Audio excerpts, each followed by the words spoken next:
All right. Welcome back into the podcast. We are on part 2 of our little NBA draft prospect kind of prediction thingy, bobber. I don't know how should we describe it? Like draft prospect? What do you think?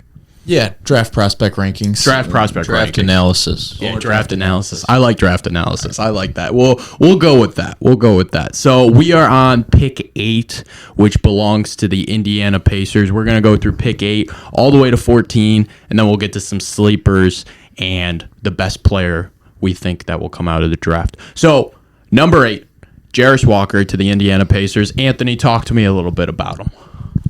So I love his defense. I think, out of everyone, like a lot of the prospects are like, oh, this guy's going to be a really good defender.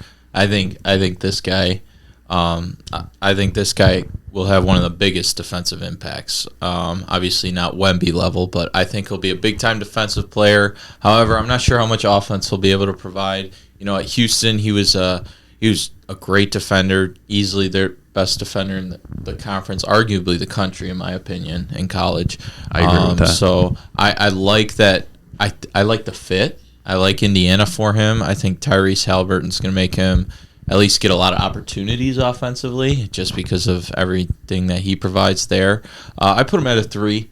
I'm just concerned about the limits offensively. I think this number could easily skyrocket, though, if he can get at least some shooting. But I just put him at a 3 just because I'm not like confident in that per se. Yeah, I'm a fan of his defense, just like Anthony was saying. Offensively, like he doesn't really use his size. He's like 6'8", 6'9", 250, and he doesn't play like he's 250. He's very much like Isaiah Stewart to me, like very similar player with a little bit better passing, but probably not quite as good of shooters Isaiah Stewart is currently. I'm a fan. He wouldn't be who I would have picked here, but I like him playing with Miles Turner. I like pretty much anybody playing with Miles Turner and Tyrese Halliburton. So I think they're going to be very fun to watch this year. I'm excited to watch him because I really don't know about him. He just doesn't he has to be able to apply all of his tools in order to reach the 3 level. So I'm going to fall back to 2.5 for him, just because he hasn't shown that he uses his own tools at the moment. I hope that he gets there, though, because I am a fan. I'm very much a fan of what he could be. So I'm going to end up at a 2.5 for him. Listeners of this podcast know that I'm pretty high on him. I've liked him a lot. When I did March Madness podcast, and also with Asher and Jonah, this is all they talked about. I love this guy. I loved him so much. I picked Houston to win it all because of him and Sasser. I love that Houston team. And he's so switchable. He's so dynamic. I think he's going to be a great small ball 5 in this league. I think he's going to be excellent. I love his shot mechanics, too. And there were games that I watched where he was really hitting his shots, and there was games where I watched where he wasn't. But I love his mechanics. I think it's going to go on to the next level. I think he's going to be able to hit shots and be that kind of small ball 5 type guy. And I actually have him at a 3.5. I think he's going to be very good in this league. I think he's going to be switchable, talented, and I really like his game. I think it's a good fit for the Pacers. You guys got anything or no? That's all I had on him. Yeah, again, I'm not quite as intrigued as you are. All right, so I don't have fair enough. I was expecting somebody to call me out, but that's okay. That's okay. We'll move on to Taylor Hendricks. The Jazz picked him at 9. So Anthony, talk to me a little bit about Hendricks. Yeah. So I like his game a lot.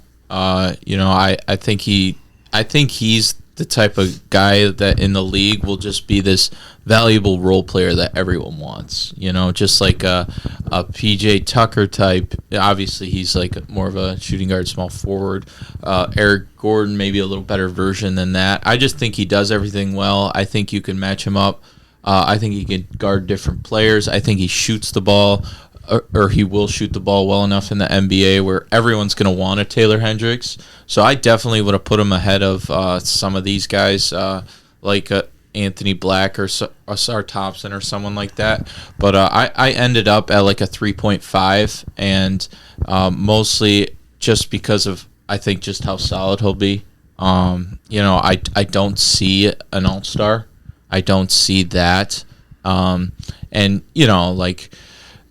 that's just kind of where I see him. He might get, overpaid. We can't really control that. But, I just see a valuable role player. You're trading for someone you want to spark at the deadline. Like the Celtics got Derrick White a couple years ago. I think he fits that mold in terms of, just someone super valuable to a team that's not a top 2 or 3 player. I see. I'm a little bit higher on him than you are. He's 6'9". He's an elite rim protector as the 4, and he's an elite shooter. During workouts, he was hitting a lot of movement threes. I thought the Pistons were going to pick him. I wish they did. I love him. I think I have him as a 4 because I think he is the Jaren Jackson mold type, and I think he'll be able to get there as a first-team All-NBA defensive player that can knock down threes at 6'9". That's valuable enough to be a top 25-ish player. Now, second-best player on a championship team, we'll see. But I think he'll be able to anchor a defense and then not hinder anything on offense. The problem with him is he doesn't really do anything off the dribble, which I think is all right. You don't necessarily have to. As long as you have to get guarded on offense, you can have other guys hit the make the plays for the other players. I don't think he's going to change. He's not going to change who you are offensively, but he's going to allow you to do a lot of different things. And then on defense, I think he can anchor a top 5 defense in the NBA, which I think that of itself, I think that leaves you at a 4, and that's where I have him. Yeah, I think it's going to be a great fit in Utah. I think this Utah coach is going to have a field day using him. I love what this coach did with the team. They were flat out not supposed to do anything, and then Markkanen took a step up, and the way they moved around the floor, their offense, how they ran it, it was awesome. It was awesome, and they were a lot of fun to watch. So I think he's gonna have a great fit there. He can shoot, spread the floor, and he's switchable. And I think I'm not as high on the defensive side as you are. I'll say I still have him as a 3. I'm high on him. I think he's going to be a very good player in this league, and I really like the fit in Utah. I just don't have any superstar potential in my eyes for him, but I think he's going to be very good. The only concern that I have with his fit in Utah would be that they just traded for John Collins. Yeah, that's fair. But I think that he is good enough where he might almost be able to allow John Collins to play some backup center. That would be my hope, but maybe, and it might be better to take him along a little slower. But that's just my only concern with his fit in Utah. But I love the Lowry Markkanen and Walker Kessler fit, because I think that defense with those two, with Taylor Hendricks and Walker Kessler, I mean, it's going to be tough to score at the rim with both of those guys. Yeah, I just think he's the perfect plug and play guy. Yeah. You list in his prime. Any of the 30 teams, you just throw him on there, and he's going to instantly provide value. So that's kind of where I put him, which is obviously an extremely valuable player. I just don't think an all-star. But then moving on to the 10th pick, Cason Wallace, excuse me. I don't know. A Kentucky guard, he didn't stick out to me like other Kentucky guards when I watched him there. Obviously, they weren't as good of a team as teams that we're used to Kentucky having. I landed on 2.5. I said he'll be good in spots. I just don't, common theme you guys probably saw is just I don't see a lot of these guys. I just feel a lot of them will just be solid. I don't see a ton. I don't love the fit in OKC at all, honestly, and this is kind of hoping. So I'm probably lower than a 2.5. I just don't love the fit, really, and I don't think he shoots it well enough. Yeah, it's tough to be a small guard drafted in the top in the lottery. That has a rough history. Now, we made an exception with Scoot, but he's no Scoot Henderson. I like Cason Wallace. I don't love Cason Wallace, kind of like Anthony was saying. I think on some teams he can be effective because he could be your best point of attack defender, and you can get away with that, but he also has to be the smallest person on the floor, so that kind of limits your team building options. The OKC, there's just a lot of guards there. They got 20 players, and you're only allowed to have 15, and they got 20 right now that are all pretty good players, so he might just get lost in the shuffle. I'm actually going to go with our first one. I just think he's going to kind of get lost there, and he may find a spot elsewhere and end up being more of a 2, but I'm going to call my shot here and go 1. See, I am different. I like Cason Wallace a lot, and that's also just because like one of the games I watched was the Michigan State game, first game of the season, where he had 8 steals. Yes. And I was like, oh my gosh, this guy could be a really, really good defender. And he was always the best defender on Kentucky last year. Like, he showed up, he would guard the best player on the team. And Kentucky wasn't that good. I'm not saying, like, he made them, like, a winning team or anything. But I do think he's going to be a very, very good defender in this league. And I also, like, with the Thunder traded up. Like, they wanted him, you know, and they knew that was their guy. And the Thunder, looking back, they've made some pretty good decisions in the draft, you know, and what I've heard from Summer League is that this guy was killing it in Summer League. Like, they were loving him. He was doing really well. So I'm actually kind of higher. I have him only as a 3. It's still like Taylor Hendricks level, but I do think his defense is going to translate. And if he can develop like his shot a little bit more, it's not the greatest thing in the world. It's not bad by any means, but like if he can develop it a little bit more, he could get to like a 3.5 level, but I don't see anything higher than that. Yeah, one thing with taking too much away from Summer League, we all thought Kevin Knox was the next Kevin Durant. True. After Summer League, and he has not made it, safe to say. Yeah. After his various stops across the NBA, and I also thought Lonzo Ball was the next Magic Johnson. Oh, I think we all did after Summer League. So I wouldn't take too much away from Summer League or overrate it too much. Yeah, I mean, obviously, if I were the listener, I would definitely trust Sam Presti over my opinion. But with that being said, I just don't think he's already smaller, and I just don't think he has enough offensively, and that, as AJ kind of mentioned, instantly turns me off. And so a part of my 1 ranking, I just don't see him finding a role with OKC. So for OKC, I see him being more of a 1, but as a player, like in his prime, like when he ends up if he ends up on a second or third team, like he could end up being a contributor, and I could see him being more of a regular season player than a postseason player, just because as a 6'2" guard, it's tough to be the lead defensive anchor, if you like the defensive anchor as a playoff team. That's why the jump shot's going to really need to come around for that to happen. But I have a good feel. Like, I'm trying to be hopeful for this guy. Like, I really liked watching him play in college, so I'm hoping for it. And the Thunder seem to like him a lot. So, moving on. Yeah. Pick 11, Jett Howard. Yeah, I don't know for sure what you guys have, but I think it's something similar. I just I put a 2. I just don't. I said, Magic, what are you doing this draft?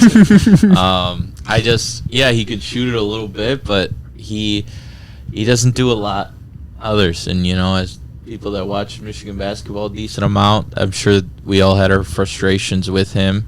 And obviously that's just 1 year and everything. I just, he's not a great passer. He's not a great defender. He does shoot it good, but like it's not like he's a great shooter by any means. It's not like he just is an incredible shot maker or anything, and they even like had stuff for him to even make plays on pick and rolls and everything, and it just never looked good, so I'm low on this pick. Yeah, I'm even lower. I'm gonna go straight 1. Michigan was a better team with him out of the game. And when he got injured, that's when Michigan kind of made their run towards the end of the year. He was not a good defender at all. He was really, really bad. And then offensively, like he does some good stuff. Like he's got a decent handle, but he doesn't really create separation. And he's got a good job. Like he can make tough shots, but he takes a lot of tough shots and shoots an average percentage at it. And I just he's not really a flow player, if that makes sense. Like he'll catch the ball and he'll be open and he'll take one dribble like to the side or do a step back when he doesn't really have to. Instead of taking the open one, he'll take a contested one. And sometimes that's like it's hard to play with. Now Michigan did like try to utilize him as like the shooting type where they ran a lot of sets, but he doesn't really create his own, which is all right. You don't have to, but when your team's better when you're off the floor, I just have a hard time taking you in the lottery. But he is 6'8" and he can shoot it. So if like a light bulb clicks and he starts guarding decently, like he can be a decent player. It's just not a bet that I want to make, so I'm going to give him a 1. I agree. I have him as a 1. I like watching Michigan basketball.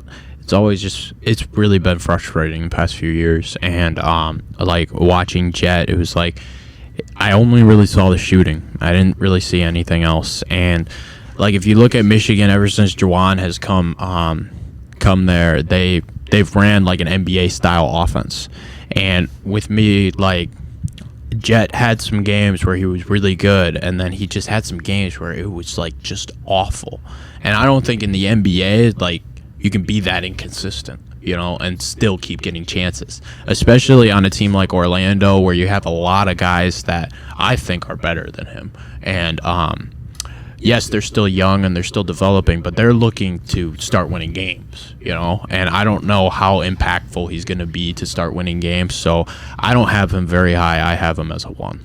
I do think his best case scenario, if he wants to be a good or like find a career in the NBA, was this situation, just with how much Paulo and Franz will attract. It will give him open looks. So I think he definitely has a shot to prove his value. I just personally don't see it. I do like the situation for him. I agree. He's in a good situation where he's got other people attracting attention, and at the end of the day, he's 6'8". He's a 6'8" guy that can shoot it, and he can dribble a little bit too. Like, those guys don't last. There's not too many of those guys on the planet. It's just after watching him for a whole season, it's not a bet that I want to make for my team. Exactly. I agree with that. Let's move on to what is it? Pick 12? Yes, pick 12. Derrick Lively. So the Mavs. Yeah, so to be a center, centers, unless you're the top of the top, they're very interchangeable. And I just feel, as if sometimes, like, if you're not elite at what you do, you can be replaced pretty easily. And that's where I fall with Lively. Is I think he's a good defender. I don't know if he's like good enough to anchor a whole defense. I like his situation, but I left him as a 2, and I just put, we'll have a couple good years with Luka, and then he'll flame out. As a lot of centers do. Maybe he could provide a, backup, like JaVale McGee role maybe needed in certain series, but other than that, I really don't see a lot of upside. I'll put it that way. Yeah, Derrick Lively, he's kind of a weird player. At Duke this year, he started off and he was really bad. He was really, really bad. But he came in, he was a 5-star prospect. He kept getting chances. And then that North Carolina game where he had like 9 blocks in a college basketball game. There's very rare times that you see in a high-level college basketball game somebody get 9 blocks in a game. I think that I have him as a 3. I think that he'll be able to do enough as a rim protector and as a roller in the pick and roll, because right now his offensive game is just dunks and rebounds. Like, sometimes he'll get an offensive rebound and he won't even look at the basket. He'll just pass it back out. And when you're playing with Luka and Kyrie, those guys need their shots. So I think it might end up working out. It'll take a couple years. He's not ready right now. He'll play a little bit in the regular season as like a backup center, but this year's playoffs, he probably won't get any minutes. I don't think that's a bad thing. I think he needs some time, but I think he's in the perfect situation as long as Luka stays, because we haven't seen Luka with like a vertical pick and roller. Like, Dwight Powell just doesn't really attract that same attention as a lob threat. I think he has the potential to be a good pick and roll partner, and I'm excited to see the shot. He shot the ball in high school a little bit. He didn't shoot it at all at Duke. He may have attempted 1-3, but I think he's got like decent mechanics on his shot. We'll see if that ever comes along, but that's not a thing that's going to come along anytime soon. Yeah. So what number? 3. Oh, 3. Yeah. I had right in the middle of you two. I was 2.5. I really liked the spot he was in the Mavs, and like similar stuff, the pick and roll, being that lob threat. Luka's such a good lob passer, and Kyrie, just like those two off the pick and roll, like that's a dream if you're an athletic center like that. So I think if he's going to be able to become a 3 or a 3.5, he's got to have a similar game to like a Claxton, where he's Miles Turner, baby. Yeah, or a Miles Turner, 100%, where you're just like a monster defender. And I think Miles Turner's actually better, like more of that athlete sense. So I think Lively is going to be a decent player. I don't think he's going to reach that level. I think he's going to be more of like a bench player. I think he'll be a good bench player, like a sixth man, seventh man type player. But I think it's a good fit with the Mavs. So what number? I had 2.5. 2.5. That's so, right.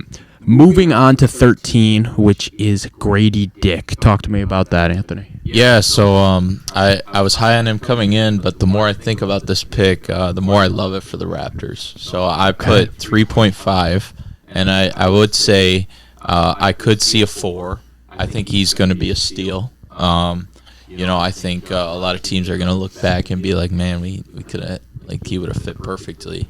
And, I just think his floor is low, if that's the right wording, right?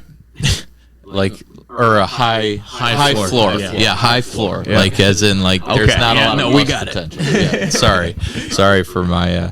But anyway, I think he just does a lot of things well. I think he can really shoot it. I think he's 6'8". He's long. I think he's just a perfect NBA player, like just someone you want. And obviously the Raptors want these kind of guys. I think he's in a great situation where he can thrive. He's going to get a lot of shots. I think he's going to, right off the bat, just be a solid player that people are going to look at and just be like, man, why didn't he go earlier? So I put a 3.5, potentially a 4. Yeah, I like him a lot better than I like Jett Howard. I don't really understand why the Magic took Jett Howard before him, but the only concern that I have with him is his lack of athleticism and whether or not he's going to be able to survive in the playoffs. We've seen some players be able to, because I think he is that level of shooter, like that Duncan Robinson-esque shooter, same tier. So I think he's going to be a good player, like especially in the regular season. He's going to be fabulous. I just don't know if he'll be able to survive in the playoffs. So I'm going to put him at a 2.5, but Toronto sure needs him because he's their only guy that can make like a shot outside of 10 feet on that team. So I'm excited to watch him. He is fun to watch. Didn't love his suit at the draft, but that's a different story. So that may have bumped him down even further for me. I have him as a 2.5, but it's a player that I like, and in this range, this is like the perfect time to draft. If you get just like a rotation player, that's a win. Yep. So I like the pick. That's the pick I probably would make in this situation. But I'm excited to watch Gradey Dick play basketball. I am right in the middle. Again, I am at a 3 for Gradey Dick. I think he's going to be very his shooting will really translate, and that's going to be huge for Toronto. And the one thing that worries me is defense, and that was what worried like everybody to start with him as a prospect, because at the beginning of the year at Kansas he was bad, but he kind of picked it up when March Madness came along. Like, he was a better defender and was really able to hold his own, which I think helped him still stay in the lottery and like be that pick. But I think he's going to be very good, and I think it's going to translate, and hopefully, I agree, I have some defensive concerns, but I do think he's going to end up being a good player. Yeah, no, I'm a lot higher than you guys on this pick. I just think that obviously everyone knows he's a good shooter. I just think people are underrating his playmaking and his finishing ability. Like, I think he'll be like a plus offensive player, and I also wrote down I think he'll end up having a top 5 career in this draft class when it's all said and done. I'm not super high in the draft class, so maybe that's not like a hot take, but like I am very high on this guy. I would have taken him Pistons. Oh wow, that's a little high for me, but I think he also has some athleticism to him that people don't realize. He can finish at the rim, as Anthony was saying. So I think offensively, like, he'll be fine. I'm just a little bit worried about the defense. And I'm questioning whether he can play in the playoffs. But a lot of players can't play in the playoffs. So I think 2.5, that's where I'm going to end up on him. For sure. All right, let's move on to 14, and that is Jordan Hawkins. So talk to me about that a little bit. All right, yeah. So I really like the player, but I really don't like the situation. I just feel like they now, like the Pelicans, just off those Laker picks, have gotten like just so deep with so many young guys.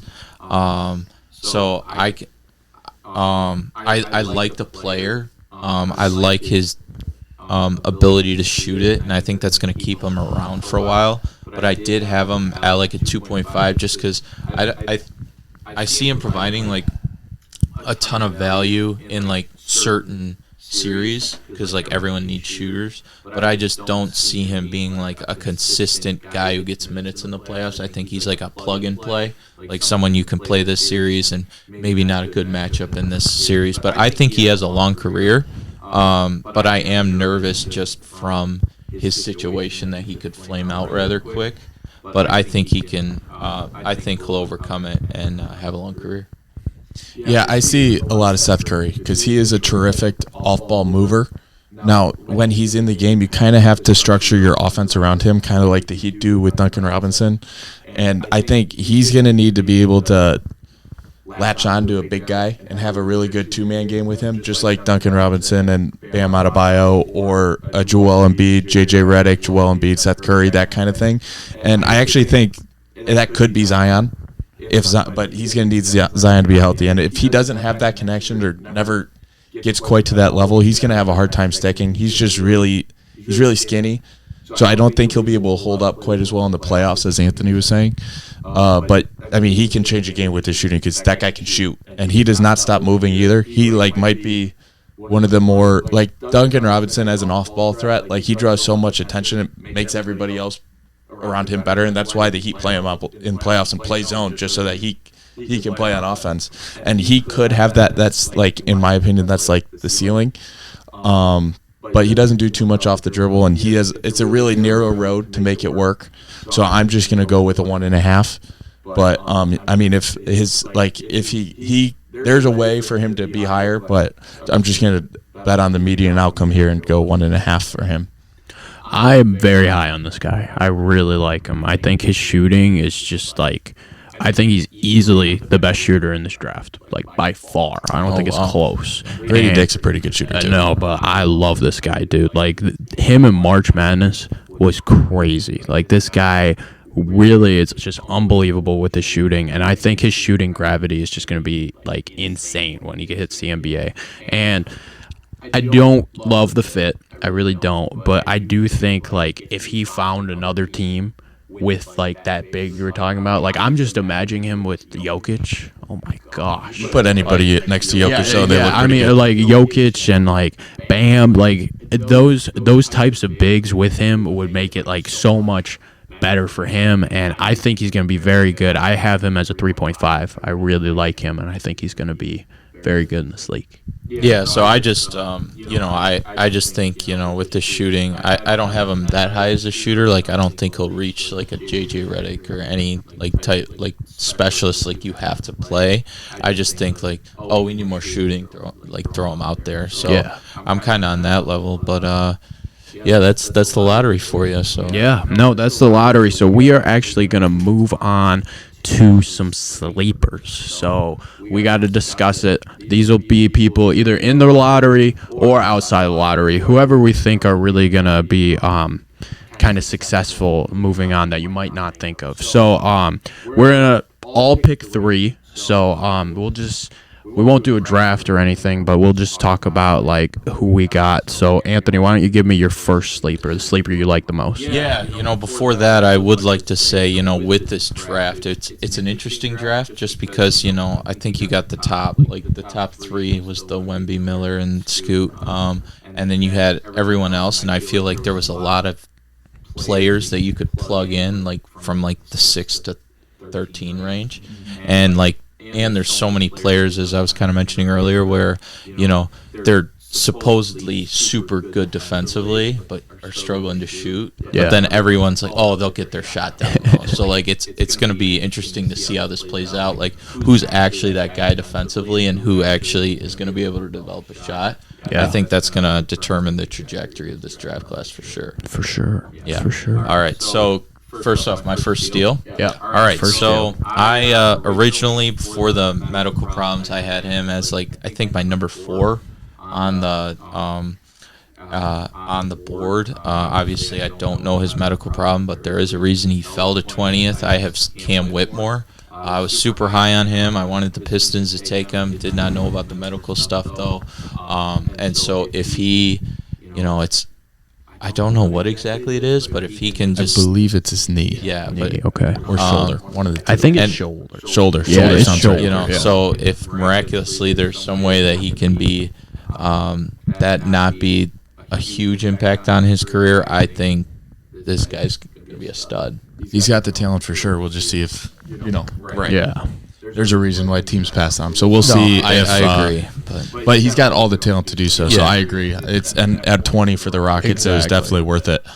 I agree with that. My turn? Yeah, my your first turn. deal? Your All right, turn. my Go first ahead. deal. I'll go a little deep. I'll go Amari Bailey from UCLA. Okay, I like He that didn't one. play too much at UCLA because he was stuck behind Jalen Clark. But I really like Amari Bailey.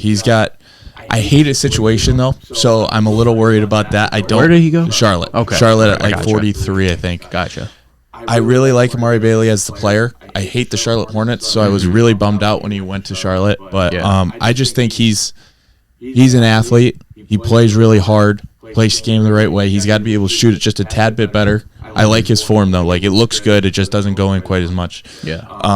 But he's somebody that we look back and we could be like, oh, he's actually like a contributor on a decent team. Like, I could see him being a starting shooting guard in the NBA. Yeah, for sure. All right, so my first sleeper is Keontae George. I love Keontae George. That's and, who I have. I mean, this guy's awesome. Like, everybody's saying the Jazz flat out killed the draft. Like, getting Keontae and getting Taylor Hendricks, like, just unbelievable. And from what I was hearing, the Jazz considered picking Keontae George at 9. Like, they liked him that much. And from the way he played in the summer league and the way he's like getting accustomed to the team, the Jazz absolutely love this guy. He's going to be a very good 3-and-D player. I think he's going to be one of the better ones in this class. I have him up near where I had Jordan Hawkins. I'd probably have him like a 3.5. I think he's going to be very good in this league, and I think it's a very good pick. I like him a lot, too. I think he could be a Tyler Hero type player. I don't think he'll be able to guard anybody ever, but I think he could be a Tyler Hero type player. Like, 6-man could be a starter, but he'll need somebody to play the defense for him. But I think because he also has got some passing vision. He can create stuff off the dribble. I Yeah. like him a lot, too. I think he's one of those guys that like a team like the Magic are gonna look back on and be like, dang, So Yeah.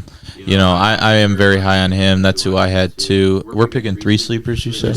All right, so I mean, I kind of mentioned it earlier, but I'll just reiterate it. Gradey Dick.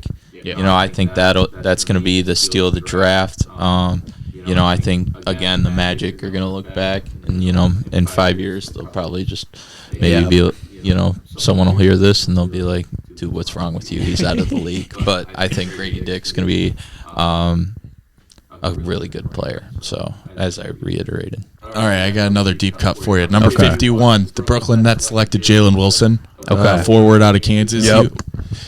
I don't think he won Player of the Year last year. He may have been second. I think he was second. Yeah, I think he was up second to there. Zach Edey, but he was a 4-year guy at Kansas. He averaged 20 points a game this year. He just needs to be able to shoot it. He's just not a great athlete is really the problem. He can shoot it, but it's a little slow. Like a lot of people overrate. In my opinion, a lot of people overrate age, and sometimes if you're a senior, no matter what, you just go in the second round. It doesn't matter. We'll just wait till the second round. I think this guy can play basketball, and I think he will be like a rotation level player. He may crack a rotation, he may not, but at pick 51, if you get just any semblance of an NBA player, that's a win, and I think he is that. And so I like the pick from Brooklyn. Yeah, no, I do agree with that. Like, I could definitely see him being like one of those average guys, like off the bench, like coming in, giving you some good minutes. He could be a really good defender, and his shot was very good last year. Like, he's a very good scorer. He was very good for this Kansas team. I do think it was a good pick in the second round. Like, get him at 51. That's nuts. If you're the 8th man in a playoff rotation, you get him at 51. I mean, steal. Exactly. Steal. Yeah, no, I agree with that. All right, I'm going to go pretty deep too. And I'm going to pick a maybe not like great name for Michigan. Like, Michigan State fans don't like him, but we're going to go with Amani Bates.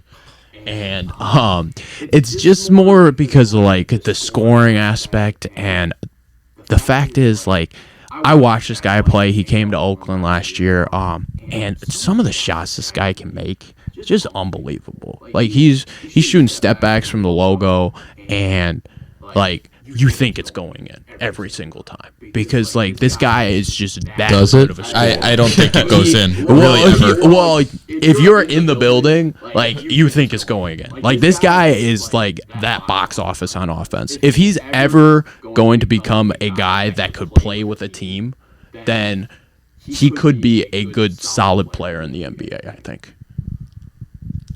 What are you guys just speechless? That I said him. I disagree. He's made every team he's gone to worse for the last 3 years. But I mean, all the talent's there. Yeah. Now he's the worst athlete to like ever test for the NBA draft. That's a different story. I hope that it works out because he was awesome in high school. Mm-hmm. But he also was taller than everybody in high school, so that helps too because you could just shoot it over them. You can't really do that in the NBA.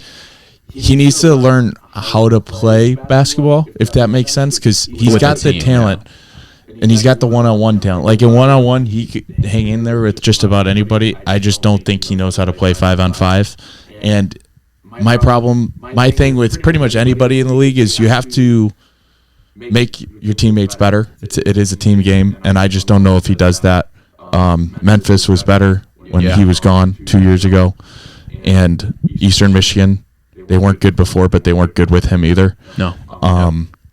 So I like the boldness of the 49th overall pick, but it's just not somebody that I would want in my organization. That's fair. Anthony, you got anything on him? No. No. All right. Well, move on. All right. Yeah. So my last steal, I kept it all first round. I went with Kobe Buffkin. Okay. We watched a lot of Michigan basketball. And, obviously they didn't have a great year, but I felt like he really came along at the end, and he showed why, like, he is an NBA player. I think that, I think his game is very easy to translate to the NBA. Like, I think, just like with more spacing and everything, it's going to make him that much better because he was already making good decisions with the ball. He was shooting at a great clip. I think, with his – I don't necessarily love the situation he's at, but I do still feel like he will get some opportunity there. They needed a little more wing depth in Atlanta, and I think it'll take him a little bit to get accustomed to it, but I think he's, in 2 or 3 years he can get an opportunity and really run with it. So I can see him being a really good NBA player. I'd probably like a 3 or something if he comes along, 3.5. I like Kobe Buffkin a lot too. My only question with him would be like, what is he going to do that is above average in the NBA? Yeah, he's shooting. He's like his numbers in college were average, and he doesn't think with more spacing in the NBA. Like I think his shot translates really well, and I think he can create enough too. I think he's the type of player, and we see this a lot in college, where like once you get more spacing, it just becomes. You could say easier, but like I think it just will be helpful. I think it's like one of those things where you're like stuck in the college world for a little bit, but and that's totally fair. I just don't know if he's going to be able to. Like he just does everything good. Like he's got a lot of B's next to his name, like shooting B, creating B. Like, you know what I mean? That's why his I think athleticism he be, and can like so really sometimes thrive. that translates, but sometimes you do need that one skill that kind of stands out above the rest. And so that's just my question with him. I also don't love the fit, but I do like the player a lot, especially in college. I think he could have benefited a lot from going back to school, especially with everybody saying it's a weak draft class next year. I thought he could be a top 5, top 10 pick, but he could end up being. I don't know. I like that he went. I don't love the fit, but I think he's got a chance to have a good NBA. I agree with that. I think he's going to be pretty And he good. still went like 15, 16. Yeah, I just think he could be top 5 next year in the draft class. I mean, But you never know. Yeah, the draft class next year is far away, and it's not really close to this one. So, Well, we do say that a lot. we do say that a lot. So we'll see. We'll see when it comes around. But AJ, who do you? All right, I got another late round draft pick here. I got Leonard Miller from the G League Ignite going to the Timberwolves. Oh, okay. He was picked 33 of the draft. I had to look that up real quick. Yeah. But he could just be a playable wing. Okay. And to get that at 33, I think is an absolute steal. Mm-hmm. He can shoot it a little bit. He can guard. He's big. I like him. I like big wing second guard. Jaden McDaniels is one of them already on their team. And you keep surrounding Anthony Edwards with talent, and then hopefully trading it Karl Anthony Towns any day now. Yeah. Hopefully, fingers crossed. As soon as they trade Karl Anthony Towns, I will be a Timberwolves fan. I look forward to watching Jordan Miller this year in Minnesota. All right. I like that one. I mean, I don't really know too much about him, but I do like how the G League like develops wings, because I really loved Kuminga coming out, and I think it could be interesting. I think the G League really does a good job of development, and getting that as a second round pick could be pretty good for them. What do you think, Anthony? Do you have anything? Yeah, I mean, I just don't know too much about him. So okay, fair enough. I'll get to my last one, and I think I'm gonna go with Jalen Hood-Schifino. I really liked him at Indiana. I mean, this guy was an athlete, can really move his feet, and he had some games last year. It was just unbelievable. He can score the ball. He's a great passer. I like him. I think he's gonna be pretty good in the league. Yeah, I mean, he was very inconsistent. I do think he definitely is athletic enough, and he's got all the tools. I don't love his situation, but I also feel like he could be one of those guys that is traded at the deadline or like next summer, because the Lakers are like really all in these next 2 years. So yeah, I think it'll be a while until we really know. Yeah. I don't love Jalen Hood-Schifino. He's not my type of player per se. I think he's a really good in pick and roll though, especially against drop coverage. His two biggest games of the year were against Indiana with Zach Edey playing drop coverage. I just don't know Against Purdue. Yeah, against Purdue. He plays for India. Yeah. But thank you. I just don't know, besides like playing in pick and roll against drop coverage, that's just like one specific thing that he does well. I don't know what else he's going to be able to do at a high enough level to be able to stick in the NBA. Mm-hmm. Especially when we get in this range, that's what I look for. Yeah. Is like one specific skill, and then hopefully the rest can get brought up. Yeah. Obviously he's talented enough to be here, but especially with the Lakers fit, I just don't know if he's going to be able to find his niche to stick. Yeah. In the league, but we'll see. We'll see 100%. So now we got best career, last one. So Anthony, I mean, who do we think? I mean, it's probably like a two-man race, right? It's more like a one-man race to me. I just think, if there's, I think he will get hurt, but I still think he'll have the best overall career. Victor Wembanyama, that is.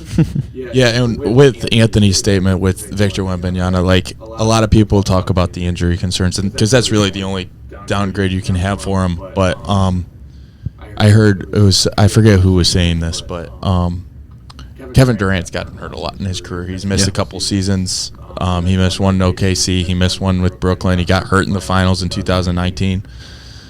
So he's missed a lot of games. Yep. So would you not pick Kevin Durant number one? Like, you still would pick Kevin Durant number one to deal with the injury stuff. So I'm going to go with Victor Wembanyama as well. Knock on wood, he stays healthy, and he has a long career, because he could be special to watch. Yeah. No, I'm still take the Pistons didn't win the lottery. It's rigged. I'm going Wemby too. I do think Scoot's gonna have a great career. Like, it's no knock on Scoot. Kind of stinks that he's not like in his own class or anything like that, because like I'm sure that'd be cool for him to go number one. Because I'm sure if Scoot's in probably any other class we've evaluated, he would have been one. Do you guys agree with that? Since 2020, I don't think him and Cade would be an interesting debate, but I think I'd have him over Cade as a prospect. I don't think I would, just because Cade's 6'6". It's tough for a point guard to go number one, so I would disagree with that. Okay. But I would have him over everybody but Cade since 2020. But I don't know. I would still have Paulo. Yeah. You were that high on Paulo when we I mean, I just think when you're looking at, and it's not like, maybe I would have thought Scoot was a better player, but I think Paulo's just, he's 6'10". Yeah. I think that's a big difference. Like, You know, Yeah. especially when you get to the top. Of For me, it would be the reason why I would think that is just because like the G League success. He's been in there like 2 years now, and he was like one of the best players in the G League by far. You know. So is Jalen Green. Yeah, but like what this guy did it 2 years while he was young. He did it while he was 17, and he was one of the best players. You know, and he was easily like. I personally think he would have been one in like the past 3 classes, but you know, that's my opinion. All right, well that is gonna wrap up the podcast. So thank you guys so much for joining the show. This was a lot of fun, a little 2-part series for the NBA draft. I was really excited to do this, so thank you guys, appreciate it. Thanks for having us. Yeah, of course. Hopefully in 3 years people can't laugh at these picks. I know. Hopefully not. But that is going to wrap up the show. So thank you guys so much for listening or watching the podcast wherever you're at. And we're going to be out of here. Peace.